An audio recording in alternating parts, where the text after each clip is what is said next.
We're calling our meeting to order. The Board of Trustees of Cypress-Fairbanks Independent School District will convene in a regular and an emergency meeting on Thursday, April 21st, 2016 at 12 p.m. noon in the boardroom of the Cypress-Fairbanks Independent School District Instructional Support Center, 10300 Jones Road, Houston, Texas.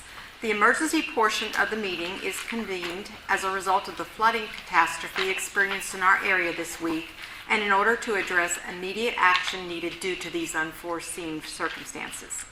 The items on this agenda do not necessarily have to be handled in the order listed on this notice.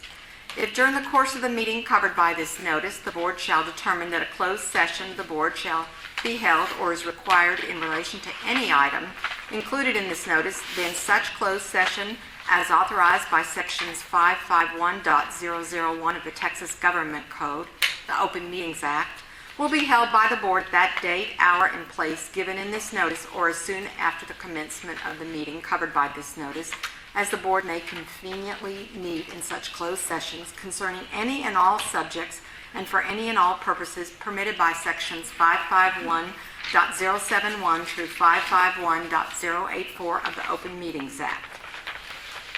The meeting is now called to order, and of course the first thing I want to say is that we are so sorry that many of our students and staff are experiencing a great deal of difficulty as a result of the flood in our area. And our hearts go out to them, and we hope that they are on their way to recovery, although we did have a bit of rain today, and that's always discouraging. But all of us are thinking of everyone impacted. And as everyone knows, we are not having school through this week, and we will open again on Monday morning. I'd like to know if there's any citizens' participation.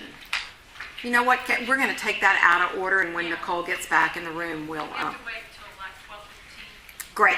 So we're going to go to our action items consensus, and the following items were considered at the Committee of the Whole meeting and were placed or remained on the consensus agenda.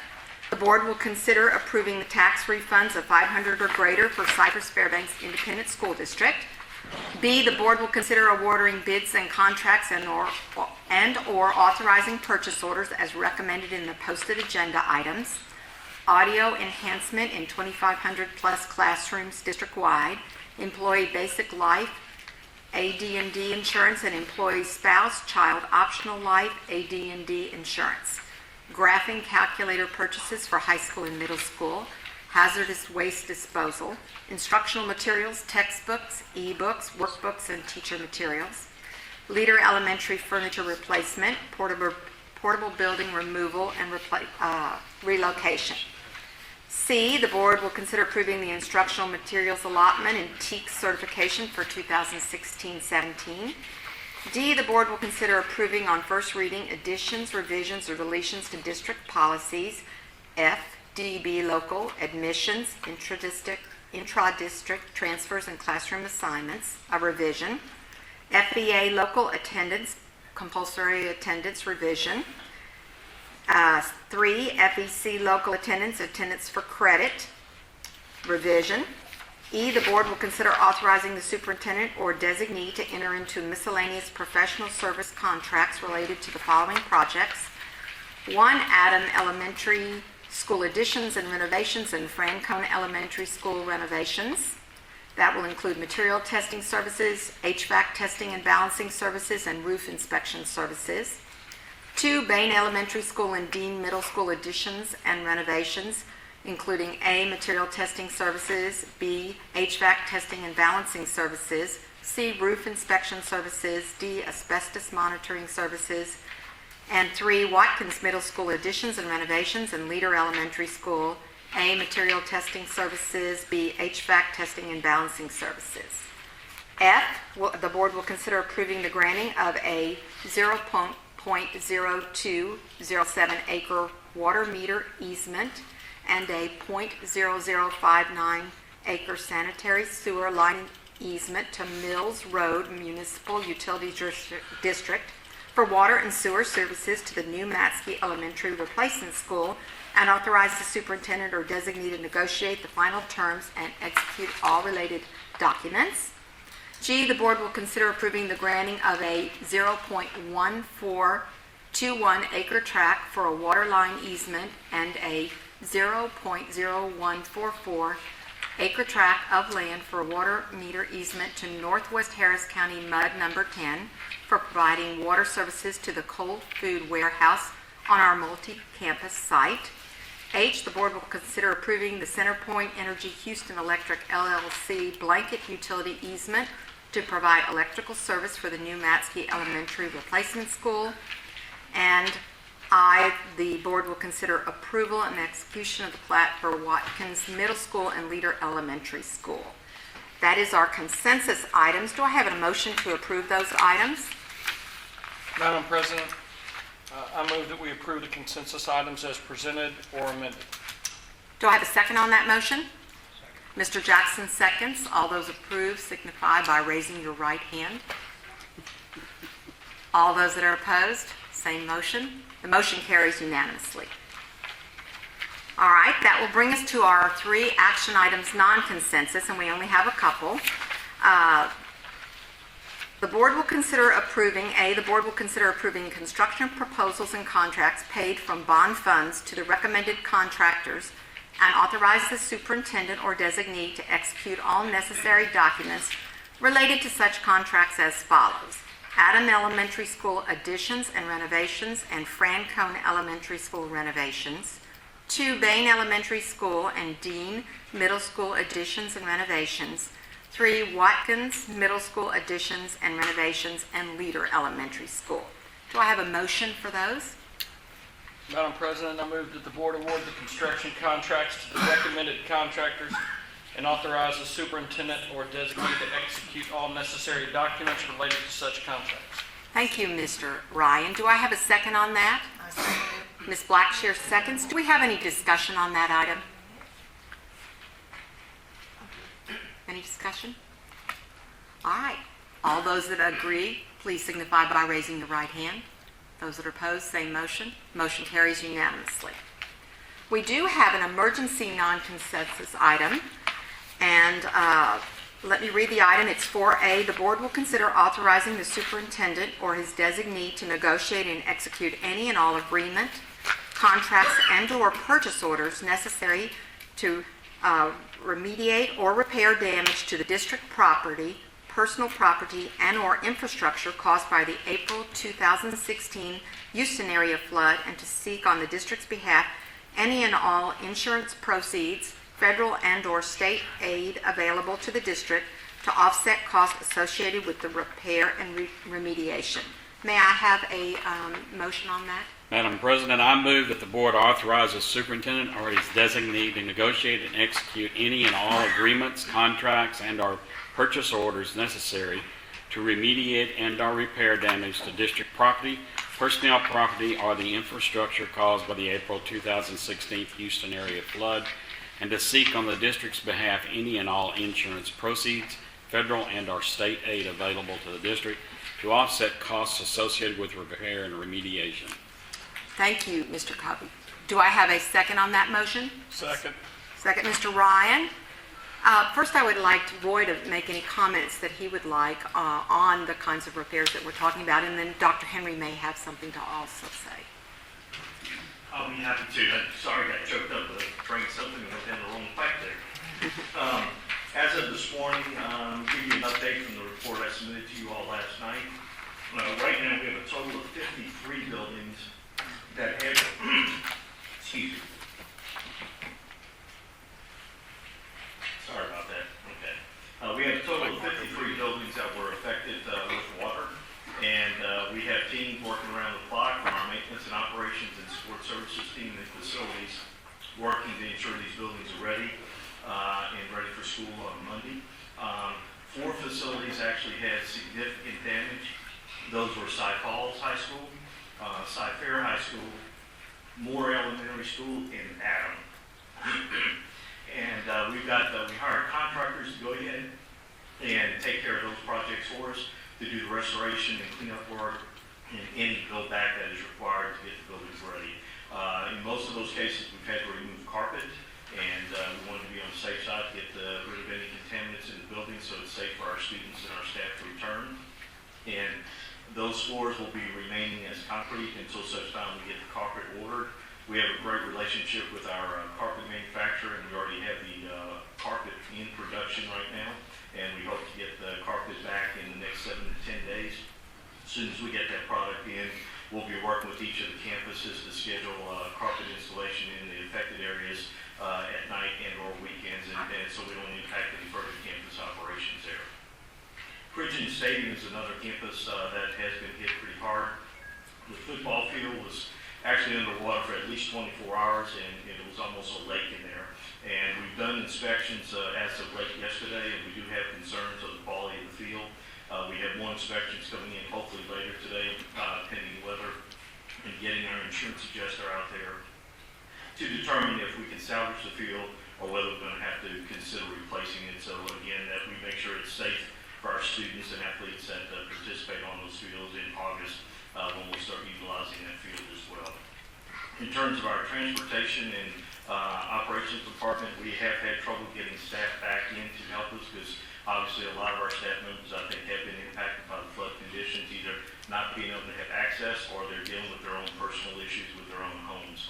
And we're certainly trying to reach out to them to see what we can do to assist them during this crisis. But we've struggled to get staff people to help us. That's one of the reasons why we had to bring some contractors in to assist us. We are working with the various departments and making sure that they contact all the staff members to see and make sure we can get everybody here for Monday so we can provide bus services as well as our food services for the campuses. And I think Roy Garcia and his team are also doing the same thing with teachers to ensure that we have hopefully a full staff come Monday after this crisis passes and everything. I do want to report that we did get some additional water coming in at Moore Elementary School this morning with the rain that came through. We've got crews out there right now working on that to make sure we get that secured and taken care of. We plan on going to check every single facility throughout the weekend and do a double back to make sure that there has not been any additional water infiltration into any of those buildings, just to make sure we're bringing our head custodians in at all the campuses to start doing those detailed inspections, and we'll have other crews following behind just to make sure we have everything safe and secure and ready for Monday. With that, I would like to take this opportunity to thank our facilities team, our maintenance and operations team, food service, support services, as well as all the other support departments, including Chief Bragg and Cole Ray, and I know I'm missing some folks, but it's just been an unbelievable job that this entire district has come together to work together to make sure we can get all the support we need to help each other out to make this complete our task and make sure we get the campuses ready for Monday morning. Thank you, Roy. I know that's been a big job for everyone, and we really appreciate all the work that people have done to make sure that our schools can open safely for our students. Even though there's major problems at those four schools are going to be open. Yes, ma'am. There is no school that's going to be closed on Monday. The thing I need to add is over at Cy Falls High School, the two gyms do have water in the gym. We're trying to dry those floors out. There is a good chance we will probably have to replace those gym floors, as well as the stage in the auditorium. The auditorium did flood. We had probably about 3 foot of water in the auditorium, and we've got all the water cleaned out, pumped out. We're trying to inspect underneath the stage to make sure there's no safety issues or concerns that we have under the stage, and we continue to monitor that. But we're working with Becky Denton and her staff and looking at trying to reschedule events that may have been scheduled in those spaces and try to work with other campuses to relocate those events until such time we can determine either we can salvage the floor and clean it up or have to replace it. Great. Any questions from board members on Roy's report? Tom? Mr. Jackson? Roy, would you comment if we had any damage to speak of at the Berry Center? We had a little bit of water that was infiltrated around some windows is what was reported, but we were able to get in there and clean it up. I think the Berry staff was able to handle that and take care of that and had no further impact to the facility. On an ongoing basis, do we have any need to monitor air quality as a result of the flooding in some of the schools, or has the water not been in the schools long enough to be concerned? We've actually taken air samples at the 4 campuses that have been affected. In fact, we got a good reading this morning. We got a report at Cy Falls that the air quality is good and we don't have to do any additional significant cleaning. So the cleaning protocol we have currently in place is satisfactory. to ensure that we have a safe environment for the staff and students at Cy Falls. And we hope we'll get the same reports at the other three campuses as well. Excellent, thank you. Ms. Blackshear? Roy, how much water was in Moore Elementary? Because just photos that I saw looked like it was significant water. It was quite a few classrooms over there, and I'm not sure how much more water we've gotten into the building. We're trying to get reports on that as we speak. But we did have to replace the carpet or pull out the carpet. I think it was in the PTCD area.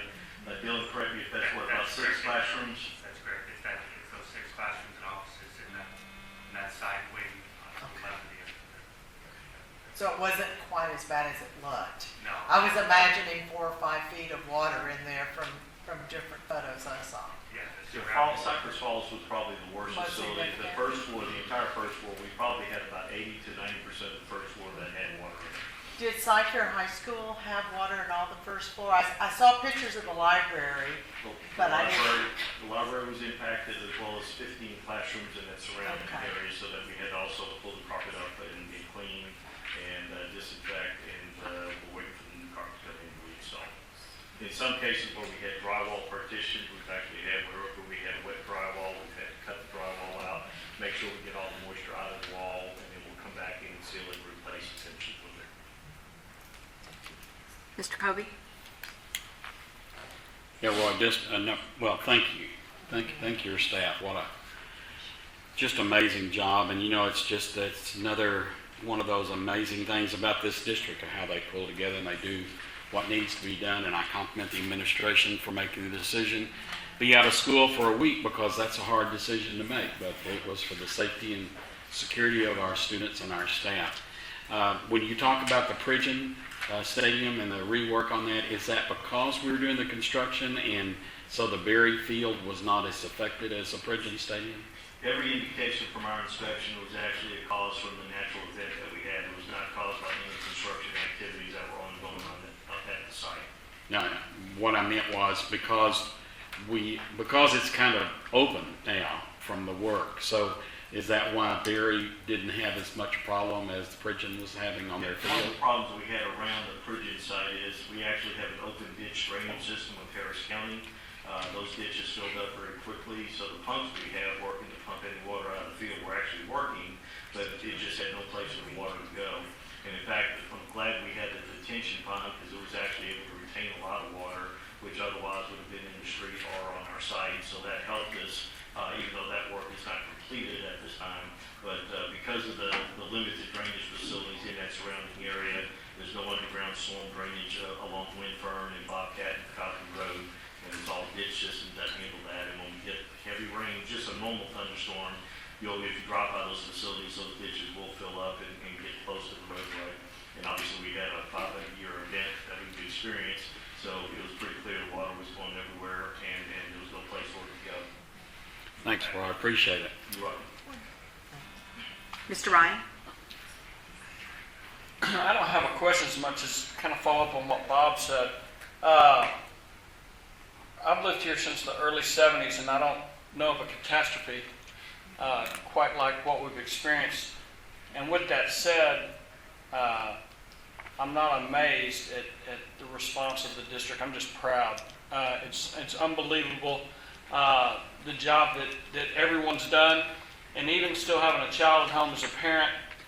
I think we've been notified 3 or 4 times daily on what's going on, having a student in school at Cy-Fair, and I know everybody else, its parents, are getting those same notifications. So the communication that we have in place has been awesome during this entire time, because not just social media, but the phone calls, everything like that has really been unbelievable. And I think something that shouldn't go unnoticed is the actual care and compassion that Mark, your team had for not just the students, but all the employees, to say, hey, take this time, take care of yourself. And at the same time, a lot of those employees that are impacted in their own homes are up at their schools doing double duty. So to me, it's just a great reflection, unfortunate incident, but a great reflection on our community. So Thank you to everyone involved. You've all been amazing. It's true. Ms. Blackshear?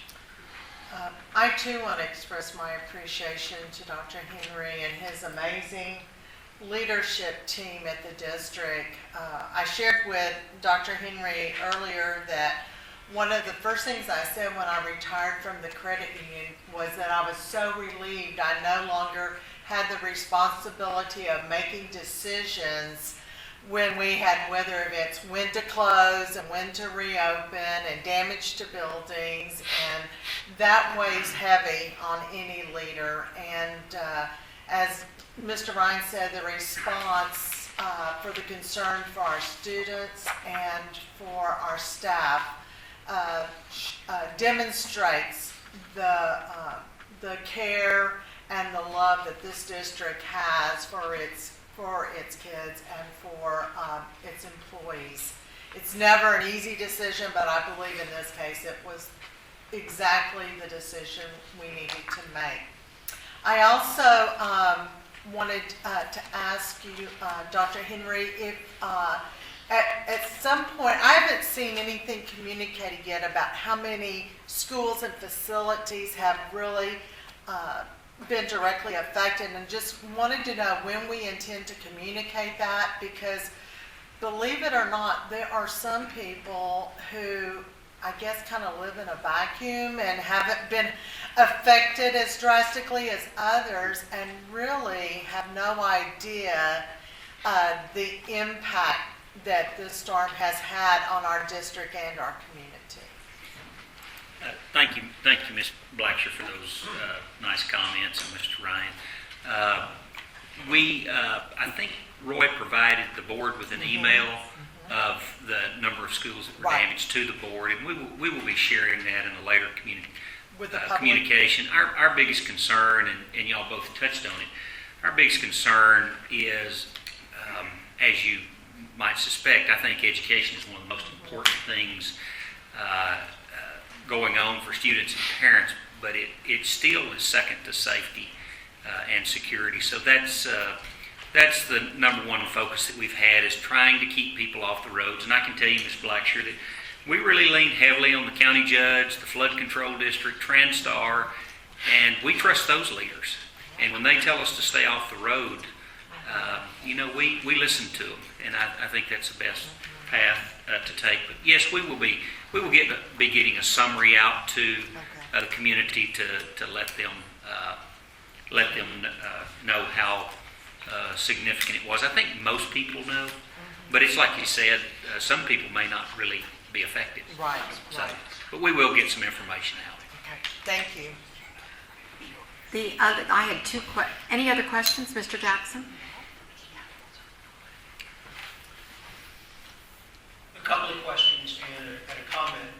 I appreciate the eloquence of my colleagues in showing their appreciation and support of Dr. Henry, but also the entire staff. I would add my voice, and I know that the two colleagues who are not able to be with us today have made the same type of comments as well. We couldn't be prouder of what you all are doing in a very difficult situation. Roy, I have a couple of questions that I've asked you before when this type of event has occurred on a much smaller basis, and I'm going to repeat those questions merely for the public to be reminded. First, when you do site plans and when you do follow-ups, do you have access and do you avail yourself of the most up-to-date topographical maps that come from the county and flood control areas? Yes, we do. When we design new facilities, we do go ahead and have a topographic survey performed. We work closely with our engineers, and I think one of the things that helped us in this scenario is we make sure that we provide our finished floor elevation as high as we possibly can to make sure we're staying out of floodplains as we can. Now, obviously, this is a 500-year flood event, but we did get rising water in several of our facilities. Most of the facilities that received water, well, a lot of it was water blowing in from the rain event itself, with winds blowing and thunderstorms coming through under doors and through windows and so forth. So really, the 4 campuses that I mentioned that had the significant water, that was based on rising water in areas. And some of those were older buildings and were set at a much lower floor elevation. But then I can tell you, with our new facilities, we make sure and work very closely with our design team to make sure we're providing the proper elevation to be able to handle various storms out there. And so the work that you do actually minimizes the potential damage and potential impact Absolutely. of these events. You mentioned water, the force of water through the wind coming in around windows and doors. You've also mentioned rising water. Something that you haven't mentioned is any roof damage. You designed a very special roofing system for this district, which is somewhat unique within the state in terms of its efficacy. Would you comment as to the extent of roof damage that we had, and just briefly remind the public of your roofing system that you have put in place? Overall, our roof systems perform very well in this situation. Sometimes there might be an issue where there might have been some vandalism or some damage that may have caused some of the leaks to occur. I do not think we had very many roof leaks. I think the majority of the water that came through was by doors and windows and so forth. But we do design what we think is a top-of-the-line system, and we do that for one reason. Our goal is to keep water infiltration out of the building so we can have a safe environment for our students to learn in. And we upsize the roof decking size to a 22-gauge deck. We use lightweight concrete, and we use a 3-ply modified ditch system. And we have a very unique warranty that's worked out with the manufacturer that not only includes the warranty of the membranes, but it also includes the flashings as well as the decking and the lightweight concrete. And with Hurricane Ike, where there was a lot of buildings and districts that had roofs sitting in their parking lot, we had 0 roof problems other than flying debris damage that skipped across the roof plies, where in some cases we had to come in and actually replace those or patch the roof in those cases because the top membrane had gotten damaged because of flying debris. And I suspect in the coming weeks, when you have manpower available, that you'll be checking for any potential roof leaks that may have occurred. Actually, we already have teams out there checking the roofs and making sure all our roof drains are clean and from debris. That's one of the things we always try to do. We do monthly inspections at our campuses because that could cause a potential problem if our drains in the roof system are blocked. So we've got teams, our maintenance teams have been out there as best they can when they get to the facilities to inspect the roofs and make sure those drains are clear. Thank you, Roy. There is a reason why the state comptroller highlights construction practices of this district as being best practices for the state of Texas to follow. One additional question, I guess this is really for Chief Bragg. In times like this, you often have vandalism that occurs. Have we had any issues with vandalism during this time period? No vandalism as of this date. We did make an arrest at Jersey Village High School a couple of nights ago. 2 individuals decided to go shopping. They were caught leaving the building with bad insurance. Very good, thank you, sir. That concludes my questions, Madam President. Thank you, Mr. Jackson. As I mentioned, I have a couple of questions, and they're very quick, I think. One, I'd like to ask Stuart about insurance, and are we starting the process to claim some of our repairs and on our insurance policies? Am I on? Is this working? You're always on. We have been in continuous notification and discussions with our insurance agent and who have notified our insurance carriers. Our insurance is with Lexington and First Security insurance companies who share the risk of loss. And so they are very aware of our situation, and we provide them with updates on a continuing basis. For your information, our policy provides for a $100,000 deductible on a per occurrence basis within a 72-hour period. That is on a district-wide per occurrence, not on a campus or facility occurrence. And so this situation is a one occurrence, and even if the weather subsides and the flooding subsides and it picks up again in a few days and results in additional damage or flooding to our schools, then that would probably still be considered a one occurrence.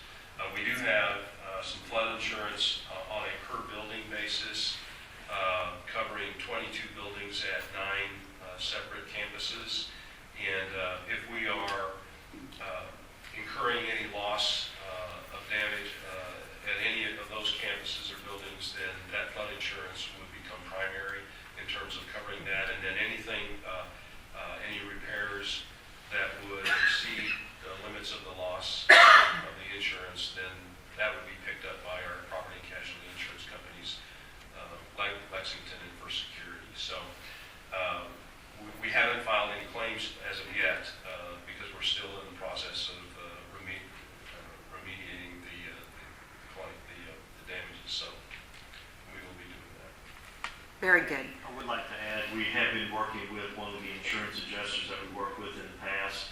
Dylan and our team have been communicating with them on a daily basis, and so they are very aware of some of the issues that we're dealing with, and they've given us some preliminary approvals on some of the build-back work that we're doing right now. So we anticipate that the insurance claim process will go very well, and we'll continue to update our records and work with Karen Smith and Stuart's team to provide the necessary information so their department can handle the claim for us. All right. Thank you. And let me just ask one question of Mark, which is something that a lot of people have been asking me. We're missing 5 days of school, and what is the current look at what's going to happen next? Well, currently, we're going to go to school till July 4th, so. That was a joke, everybody. I know that was a joke. We're not on TV, so I can say that. Don's not popular anymore. I just tweeted it. Now, on Tuesday, when it was very apparent that we were going to be out on Wednesday, which would be the third bad weather day, I called the commissioner and he answered. And I had a very good conversation with him. He was very understanding. Of course, he's coming from the Dallas area where you can have week-long ice and snow events, so he's very aware that these things can occur. And he had 2 TEA staffers call me. They were responsible for calendars, makeup days, bad weather days, minutes now instead of days. And they were very responsive, very helpful. And in fact, I made a comment on a superintendent's call a couple of nights ago. We're Region 4 superintendents together on a conference call and visit about the weather, that I had never, in 25 years as a superintendent, seen TEA more responsive and understanding. So I really appreciate that. Our current thoughts are, and Dr. Macias will be working with TEA to work everything out. Graduations will continue at the same time.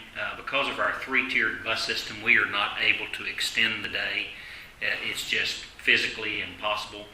So I anticipate that we will obviously use the June 2nd makeup day, which we currently have on the calendar. And then after that, I'm fairly confident that we will get a waiver for the rest of the time. I don't know that as a fact, but that's what we're going to be requesting, and I feel like TEA will be understanding in that. And we hope to have an answer very early next week so that we can get it out to the community. But I think we're going to be okay. Very good. Thank you, Dr. Henry. Mr. Covey, I think you have an additional question. I did, and I probably could ask this on the side, but we did see that one of our buses got struck by lightning. Yes. Okay, now this makes me a little concerned. I always felt like I was safe and secure in my car because of the rubber on the road. So now that bothered me. Well, we're currently investigating that right now, trying to find out exactly what happened, but that was the initial reports that it appeared that it may have been an apparent lightning strike. Matt Morgan and Bill Powell and all are investigating that and working with the manufacturer to determine, was it something else that may have caused that fire on the bus versus lightning strike. So we're still trying to evaluate that right now. Okay. But let's do point out that no one was on the bus at the time. The bus was just parked in the It was lot. very early in the morning on the day it was closed. And, Perfect. It was handled and taken care of. Well, I know we've had a lot of discussion, but we did have a motion on the floor to approve this and a second. And I'm sorry, Mr. Jackson. One more question. Sure. Stuart, does this impact us on seat time revenue or not? Well, normally,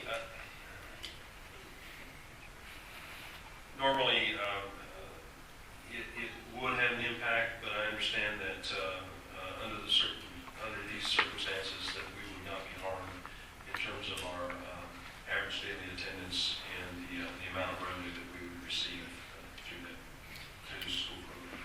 Could I add something to that? I think Dr. Henry wants to add a little something about that. Just to add to that, I went through a similar experience when I was on the east side of town. We missed 11 days due to the hurricane events that occurred a few years ago. And what TEA typically does in that instance is you have to make up 2 days, and then every day after that, they just take your average daily attendance for the rest of the year and figure your funding on that. So they were very fair during that circumstance, and again, they were very responsive here, and I don't think we will be hurt ultimately.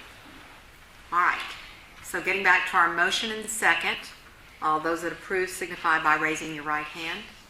Those that are opposed by same motion. Motion carries unanimously. I'd like to go back to our citizens' participation item and report that there are no citizens that did have comments today, so we won't be having that.